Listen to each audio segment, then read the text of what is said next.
अष्टावक्र एक महान ऋषि थे जो जन्म से ही शरीर के 8 अंगों से टेढ़े मेढ़े थे। शरीर भले ही विचित्र था लेकिन उनका ज्ञान गहरा और विलक्षण था। उनके पिता कहोर ऋषि वेदों के विद्वान पंडित थे।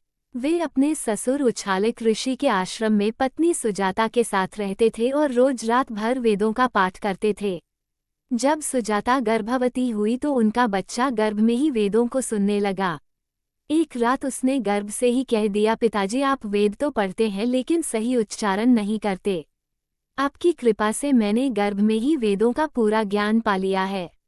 लेकिन केवल शब्द दोहराने से ज्ञान नहीं मिलता। ज्ञान और सत्य तो आत्मा में होते हैं, ना कि शब्दों में। ये सुनकर पिता कहोर और उनके साथ बैठे ऋषि चौंक गए। कहोर को बहुत गुस्सा आया और उन्होंने गर्भस्थ बालक को श्राप दे दिया। जैसे तू वक्र वाणी करता है वैसे ही तू 8 जगह से वक्र होकर जन्मेगा। समय आने पर बच्चा पैदा हुआ और सच में उसका शरीर 8 जगह से टेढ़ा था। इसीलिए उसका नाम रखा गया अष्टावक्र। अष्टावक्र के जन्म से पहले ही उनके पिता ऋषि कहोर धन की जरूरत के कारण राजा जनक की सभा में शास्त्रार्थ करने चले गए। वहां एक बड़ा आयोजन हुआ था। राजमहल के सामने हजारों गायें जिनके सींगों पर सोना चढ़ा था और गले में हीरे जवाहरात लटक रहे थे। घोषणा थी कि जो विद्वान वाद विवाद में विजय होगा वही इन गायों को ले जाएगा और हारने वाले को मृत्यु भी दी जा सकती थी। कहोर ऋषि का मुकाबला राज्य के महापंडित वंदिन से हुआ, लेकिन दुर्भाग्य से कहोर शास्त्रार्थ में हार गए और नियम के अनुसार वंदिन ने उन्हें जल में डुबवाकर मरवा दिया।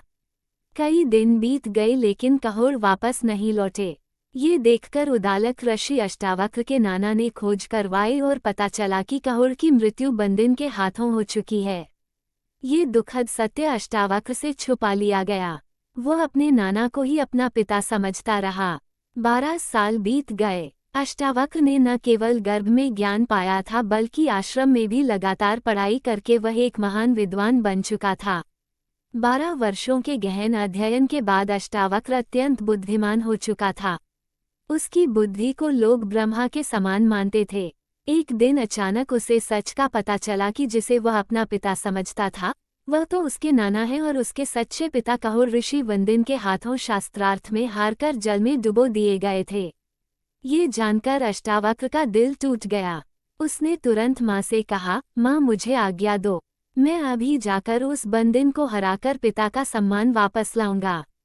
माँ ने बहुत समझाया, तू अभी बच्चा है बेटा, वहाँ तुझे हार या अपमान का सामना करना पड़ सकता है।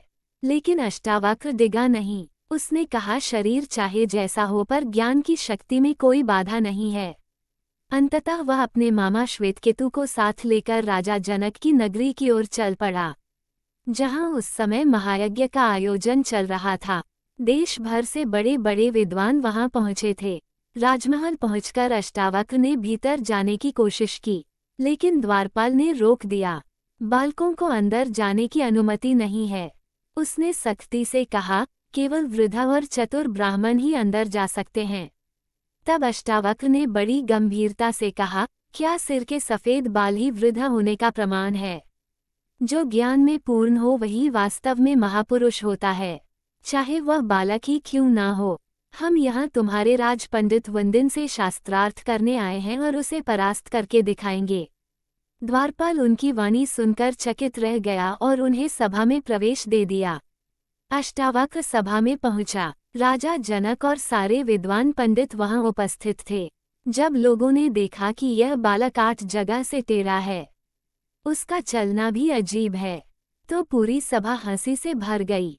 हर कोई उसका मजाक उड़ाने लगा, पर अष्टावक्र भी मुस्कुराया, खिलखिलाकर हंस पड़ा। राजा जनक को आश्चर्य हुआ। उन्होंने पूछा, बालक सब तो तुझे देखकर हंस रहे हैं, पर तू क्यों हंस रहा है? 12 साल का अष्टावक्र गंभीर स्वर में बोला, राजन, मैं इस सभा पर हंस रहा हूँ जिसमें ज्ञानियों की जगह चमड़े के व्यापारी बैठे हैं। सभा में एकदम सन्नाटा छा गया। सारे पंडित शर्मिंदा कुछ क्रोधित हो गए। राजा जनक ने फिर पूछा, धृष्ट बालक तू कहना क्या चाहता है? अष्टावक्र ने बिल्कुल शांत भाव से उत्तर दिया, राजन बात सीधी है। ये लोग मेरे टेढ़े शरीर को देख रहे हैं, मेरी आत्मा को नहीं। मंदिर टेढ़ा हो तो क्या आकाश भी टेढ़ा हो जाता है? घड़ा फूट जाए तो क्या पानी भी फूट जाता है? नहीं ना, मैं शरीर नहीं हूँ, मैं आत्मा हूँ। कृपा करके मेरी आत्मा को देखिए, ना कि मेरी देह को। उसके ज्ञान से भरे शब्दों ने सभा के सारे विद्वानों को हिलाकर रख दिया। वे चुप हो गए, लज्जित हो गए और अपने अहंकार पर पछताने लगे।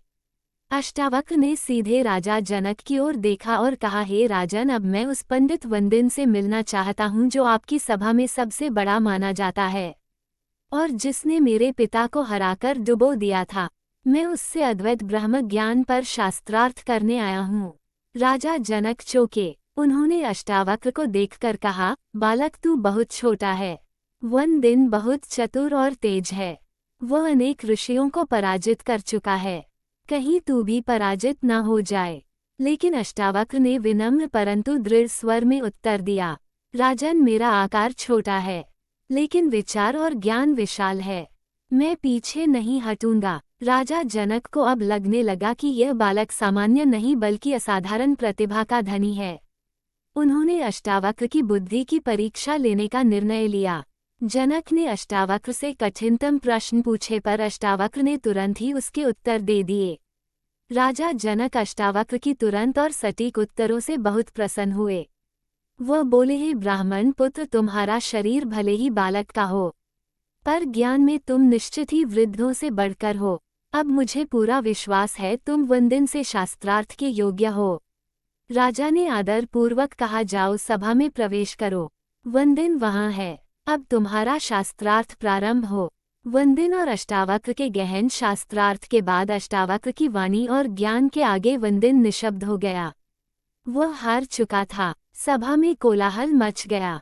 चारों ओर से एक ही स्वर गूंजने लगा, अष्टावक्र की जय हो, धर्म की जय हो। राजा जनक और सभी विद्वान ब्राह्मण हाथ जोड़कर अष्टावक्र को प्रणाम करने लगे। सबको लग रहा था सच्चे ज्ञान की जीत हुई है।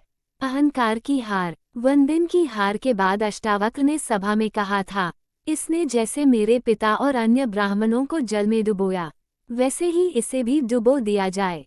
सभा चुप थी, पर राजा जनक भी मौन थे। अष्टावक्र को यह चुप्पी अपमान जैसी लगी।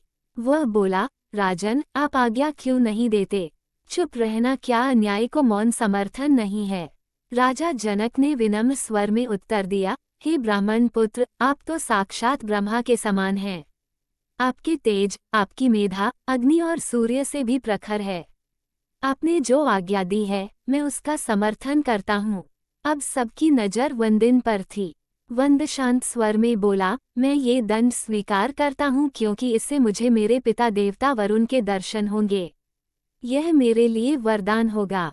फिर वह अष्टावक्र की ओर मुड़ा और बोला, हे ऋषि अष्टावक्र, आप ज्ञान के सूर्य हैं और आपके तेज से अज्ञान का अंधकार दूर हो चुका है। मैं जाते जाते आपको एक वरदान देता हूँ कि अभी इसी क्षण आप अपने पिता ऋषि कहोड़ को फिर से जीवित अवस्था में देखेंगे और उनके साथ अन्य सभी ब्राह्मण भी जल से बाहर आ जाएंगे और उसी क्षण सबके सामने जल से एक अद्भुत दृश्य प्रकट हुआ। ऋषि कहोड़ और अन्य ब्राह्मण जल से साक्षात बाहर निकल आए। सभी ब्राह्मणों ने राजा जनक और अष्टावक्र को प्रणाम किया। राजा जनक ने उन्हें बहुमूल्य वस्त्र, आभूषण और सम्मान देकर विदा किया। अष्टावक्र की तेजस्वी वाणी, गहराई से भरे उत्तर और पिता के पुनर्जीवन ने राजा जनक को अंदर तक झक छोड़ दिया। अब वो केवल एक सम्राट नहीं थे बल्कि एक जिज्ञासु शिष्य बन चुके थे। अगली सुबह जब राजा जनक महल से बाहर निकले तो उन्होंने मार्ग में अष्टावक्र को देखा। घोड़े से उतरकर राजा जनक ने साष्टांग प्रणाम किया और कहा, महामुनि, कृपया मुझे वह ज्ञान दीजिए जो मृत्यु से परे है, जो आत्मा को जानने वाला है, जो जन्म और मरण के बंधनों से मुक्ति दिलाता है। राजमहल को विशेष रूप से सजाया गया। अष्टावक्र के लिए उच्च सिंहासन लगाया गया। 12 वर्ष का वह बालक अब गुरु की आसंदी पर बैठा था। जनक ने हाथ जोड़कर कहा, हे ऋषिवर, आत्मा क्या है? ये बंधन क्या है? मुक्ति क्या है? तब अष्टावक्र ने कहा, राजन, जब तक तुम स्वयं को शरीर मानते हो, तुम संसार में बंधे हो। लेकिन जब तुम जान लेते हो कि मैं केवल साक्षी हूँ, ना करता ना भोगता, तभी मुक्ति का द्वार खुलता है। आत्मा शुद्ध, शांत, अचल, अजर और अमर है। वो कहीं जाती नहीं, आती नहीं। वह बस है। ये संवाद केवल एक दिन नहीं चला। राजा जनक प्रश्न करते गए और अष्टावक्र उत्तरों में ज्ञान की गंगा बहाते गए। इन गढ़ प्रश्नों और उत्तरों से एक महान ग्रंथ की रचना हुई जिसे आज हम अष्टावक्र गीता या अष्टावक्र संहिता के नाम से जानते हैं। ऐसी ही कथा के लिए हमारे वीडियो को लाइक करें। चैनल ज्ञान सागर को सब्सक्राइब करें।